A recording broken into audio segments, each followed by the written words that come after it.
Gente, bom dia, tudo bem com vocês? Olha, hoje eu vou mostrar para vocês, já vou mostrar de cara as três plantas que eu vou falar nesse vídeo e vou falar três maneiras que você não pode cultivar essa planta. Três erros, gente, três erros muito comuns com essa plantinha aqui e que você não pode se dar esse luxo. São três plantas maravilhosas. Olha essa daqui que magnífica, né?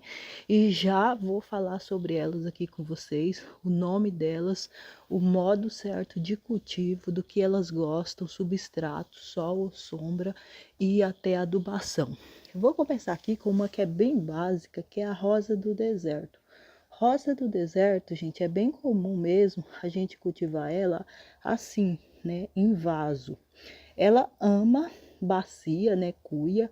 Esse daqui é uma cuia de cimento, né, que é bem adequado para rosa do deserto, já que é uma planta para ficar muitos anos aí, né, dentro do vaso.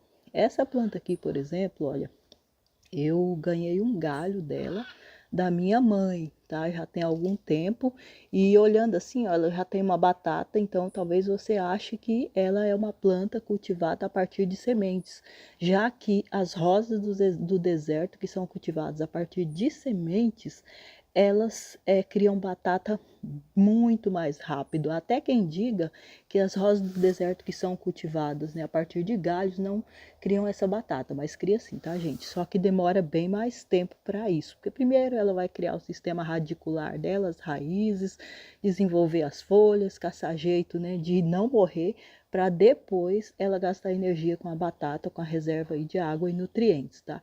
Então, falando em água e nutrientes, uma coisa que a rosa do deserto é muito resistente, gente, é em água, tá? Ela tem essa batata aqui que faz parte aqui da beleza, né, do charme da planta, porque cada uma das plantas, né, da rosa do deserto, ela tem uma batata diferente e na medida que ela vai se desenvolvendo, vai ficando velha, né, ela enche completamente essa bacia aqui, fica até maior e aí com o passar dos anos a gente vai trocando ela de vaso. Então, a rosa do deserto, ela é uma planta que ela uma coisa que ela não suporta é água demais. Isso quer dizer que ela não gosta de rega? Não. Ela gosta de rega sim, tá, gente? Há uma confusão em relação a isso, porque muita gente acha que rosa do deserto não gosta de água, mas ela gosta de água, olha. Olha aqui como tá, ó. Cheia de botões. Essa daqui é uma vermelha dobrada, muito linda. Ela tem as bordas escuras, muito, muito bonita. Essa daqui é mais comum, olha, mas também é muito bonita, ó. Tá com botão aqui, tá saindo botão aqui, aqui. Em cada galho dela tá saindo botões aqui, né? E já saíram aqui duas florzinhas. Essa, gente, é uma planta que, pelo nome dela já ser do deserto, né? O nome popular dela já ser do deserto, já se percebe que ela é uma planta muito resistente ao sol. Então, logo, quando você cultiva ela na sombra, você está cultivando ela errado, você está matando ela aos pouquinhos, ela não suporta, ela atrofia. Então, o primeiro erro é você encharcar ela, tá? Colocar ela num vaso, não fazer furo, né? Esse vaso ficar empoçando água é um erro fatal para ela.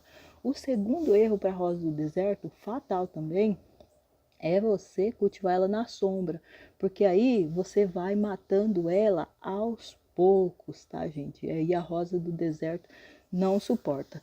E o terceiro erro, que é bem comum também com a rosa do deserto, é não fazer poda, gente. A rosa do deserto é uma planta que precisa de poda, olha, vocês percebem aqui, olha, que essa daqui foi feita a poda, por isso que ela tá assim, né, parecendo um bonsai, mas tá parecendo uma arvorezinha, né, ela tá aqui coberta com os próprios galhos que ela teve a rebrotação aqui, e agora tá saindo as flores aqui nas pontinhas dos galhos, né, a mesma coisa foi aqui, porque se você não fizer a poda, o que acontece é que ela sai um talo só aqui, né, e não fica bonita, né, ela não fica com essa cobertura, com esse formatinho de bonsai, tá? Então são três erros aí bem comuns com a rosa do deserto.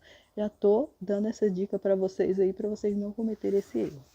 E aqui a nossa segunda planta, né, que é muito linda, muito cultivada também, é uma planta muito popular, que é a zamioculca. A zamioculca já não é uma planta florífera, né, igual a rosa do deserto. também não é uma planta de sol. Olha o que acontece quando ela fica no sol. Fiz questão de trazer essa daqui para mostrar para vocês, justamente para mostrar o que acontece. Olha, ela queima as folhas, tá, gente? Apesar dela ser uma planta muito resistente, porque ela também, olha que grossinho aqui, ó, a folha dela, ela tem uma reserva de água e de nutrientes.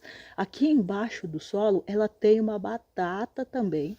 Não fica assim, né, tão exposta quanto a da rosa do deserto, mas ela tem uma batata. Se um dia você for trocar ela de vaso, você vai perceber que aqui, ó, dentro do vaso, ela tá com uma batata gigantesca e mesmo assim, ela é uma planta de sombra, tá, gente? Uma planta que não suporta sol.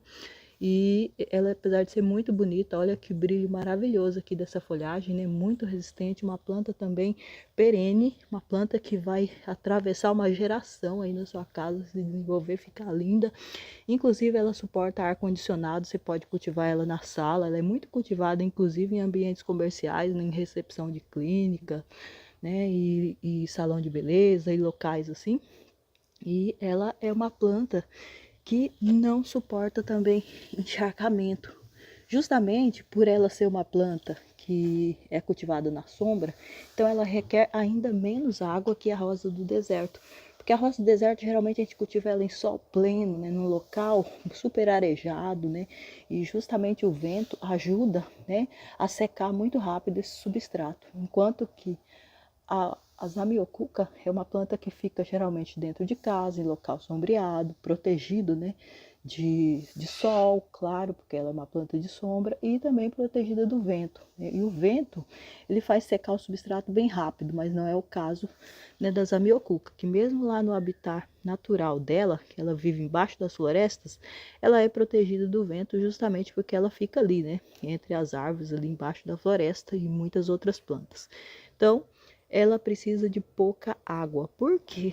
Porque ela tem já, né, batata embaixo, ela já tem uma reserva de água e nutrientes. Então, justamente por isso, ela não suporta ficar muito tempo num substrato encharcado, porque isso faz com que as raízes dela, né, não tenham oxigênio, apodreçam e a planta não sobrevive, tá? Acaba prejudicando aí a sua planta, tá, gente?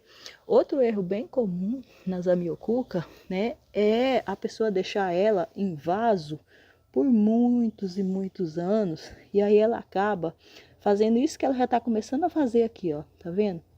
Ela faz um novelo, né, ela enche completamente, é como se ela comesse todo o substrato aqui da terra, e justamente por ela tomar conta aqui, em ficar cheio de raízes, então não tem mais espaço para ela se desenvolver, né?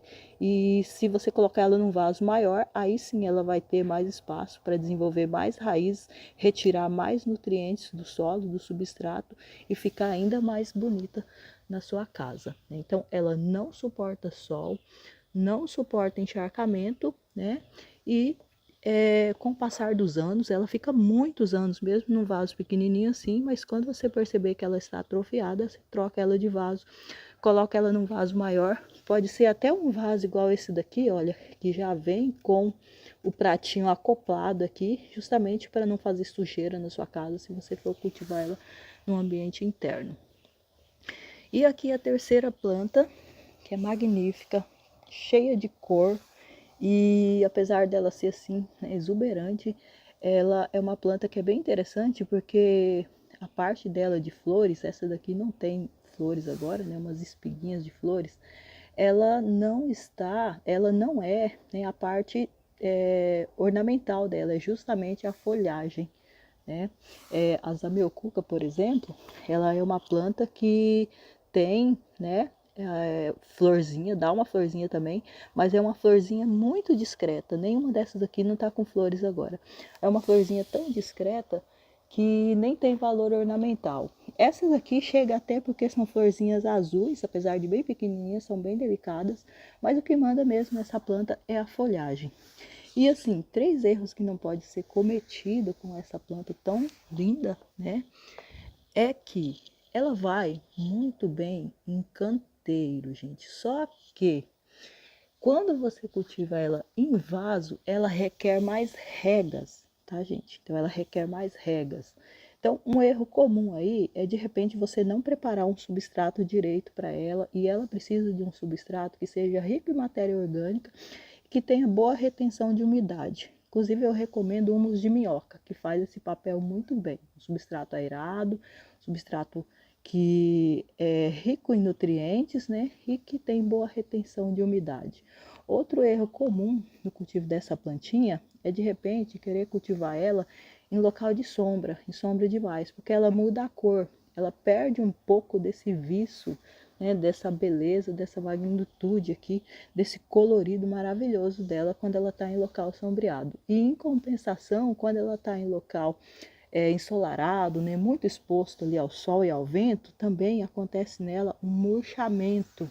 Ela murcha e você joga água, ela se renova novamente, né, levanta novamente, ela murcha tanto que ela fica caída no vaso, depois você joga água rapidinho, ela absorve essa água aqui, olha, vocês percebem que tem muita água no caulezinho dela, e ela absorve essa água e volta à vida. Só que nessa absorção da água dela, ela fica fragilizada e aí por causa disso ela fica muito sujeita a pragas, né, e doenças e aí pulgão, cochonilha acaba tomando conta da sua plantinha. Então, para evitar que isso aconteça, não deixe ela passar estresse hídrico, né, estresse por falta de água aí na sua casa. Se possível, faça um gotejamento na sua plantinha que ela vai amar. No caso aqui, ela está num vaso igual o da rosa do deserto, né, um vaso de cimento, que tem boa retenção aqui de umidade, né, porque ele foi um vaso tratado, tem só um buraco no fundo, e eu coloquei um substrato que tem boa retenção também de água, né, justamente para evitar que ela murche durante o dia, né, durante o período que eu estou no trabalho, que eu não tenho tempo de regar ela também 2 vezes ao dia, apenas uma vez por dia, que o clima é bem quente, né, justamente por isso ela requer atenção especial em relação à rega. Para ela ficar também com um formato bem colorido, um erro bem comum é que por ela ser muito fácil de pegar os galinhos dela, enraiza muito facilmente, então geralmente a gente ganha uma mudinha dela, planta em casa, mas aí não fica com aquela beleza toda que a gente vê nos jardins que são profissionais. Então é justamente por falta de adubação, tá? Ela requer uma adubação foliar. Já fiz o teste várias vezes e quando você borrifa, né, um adubo foliar nela, ela responde ficando belíssima. Uma folhagem, né, muito linda, com uma cor super vibrante, né, uns tons bem contrastantes aqui, ó, entre o rosa, esse tom de marrom, e o tom de verde. E como ela é uma planta, um coleus rendado, né, a sua beleza fica ainda maior naturalmente aqui pelo formato dela. Então, gente, é isso. Trouxe para vocês hoje, né, esses erros que vocês podem cometer aí, né, porque evitar erros também é uma forma de ensinar. Então, eu trouxe para vocês hoje essas informações aí. Espero que sejam úteis, que a gente tenha plantas lindas em casa, né, cultivando ela direitinho, evitando erros e assim tendo plantas lindas, principalmente, especialmente cheias de flores em casa. Beijo para vocês, compartilhe o vídeo, dica, dúvida, sugestão, deixe nos comentários e até o próximo vídeo. Tchau, tchau.